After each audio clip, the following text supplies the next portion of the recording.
In this video, we're looking at the HP LaserJet 1320n. N stands for Network Enabled.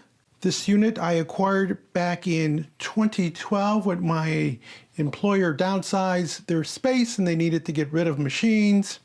I've had it since. It just recently ran out of toner, so I need to replace the toner. Features of this unit are that it's a black and white laser printer.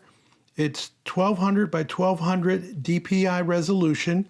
It can do up to 22 pages per minute. The tray holds 250 sheets. It weighs 25 pounds. It measures 14 by 14 by 10, so it's kind of compact. Duplex printing, so it can print on both sides of the sheet. Unfortunately, no Wi-Fi. Support for this ended in November of 2022 by HP, although you can still run them with any computer. Any modern computer will drive this printer. Originally, when they were introduced, these were about $500. Today, you can find them refurbished for about $170. The gotcha is the toner. The toner for this 49X toner sells between $119 and $285 for brand new. And if you're an inkjet user, you might say, well, gee, I pay a lot less, but actually, per page of printing, you pay a lot more because toners will last you thousands of pages before you have to swap them out. So for a large upfront cost, you get lower price per page printed using toner than you do with inkjet. Anyway, so what we have to do on this unit is switch to toner.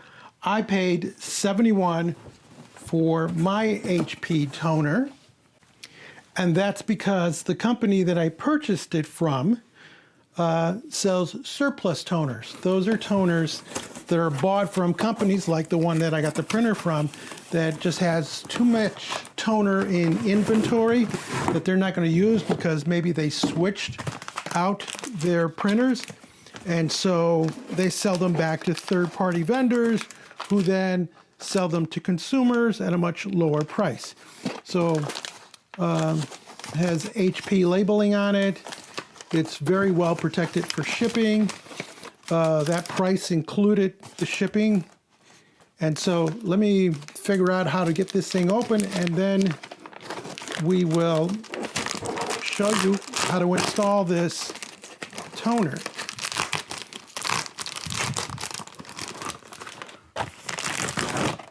Here's the toner cartridge. That's the end that's going to load into the machine. And there is a ring on the left-hand side. You grab that ring, you pull out, and that releases the toner, and then you rock it. By the way, I'm going to show you a trick to extend your old toner. In this unit, we pull from the front, and you should be able to see the toner cartridge here. Now, a quick trick to note is you're printing and they're looking kind of faded. One thing to do is, of course, turn off the printer, grab this cartridge, pull it out, and then just oscillate the cartridge like this. What that does is it spreads the toner that's inside, so it may have gotten to a low level, and maybe there's a valley there where there's not enough toner coming out. So by gently shaking it and then reinserting back into the machine, you can try printing, and oftentimes that'll be enough to keep this cartridge going for a while longer.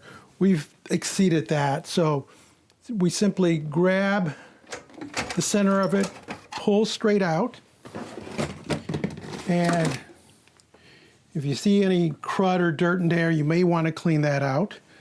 But we grab our new toner cartridge, and we have the label facing us, and there's some guides here, and you just literally take it into the guides,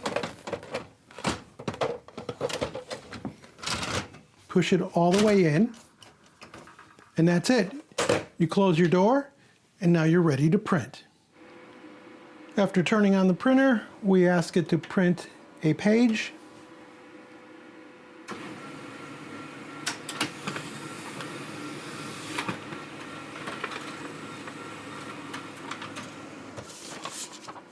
And we can see that our blacks are black, of course our white page is white, and the grays look gorgeous. That's simply by replacing the toner.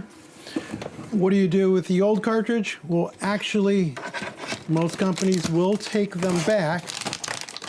So we just put it back in the original packaging, stick it back in the box, and there should be instructions on how to send this back. And there you see is the label that they've included. So it's free shipping back to the vendor, and that helps it from going into the garbage landfill, and it helps everyone because it also lowers the cost to sell the remanufactured cartridges. Anyway, this was a brand new one. I'll put that link down below in case anybody's interested. But again, I have no relationships with them. I paid cash for their toner. I just think it's a great deal, and you know, others should know about it. So if you have one of these, should you continue putting toner into it? Yeah, the only other real option would be to get another LaserJet printer, because using toner again is much cheaper per page. They even make these in color now, but they're really expensive. For me, I think it's worth keeping something from going into the landfill by continuing to use it and printing at a very low cost per page. If you found this video interesting or useful, give us a thumbs up, leave us a comment, join our subscription team, and as always, thank you ever so much for watching.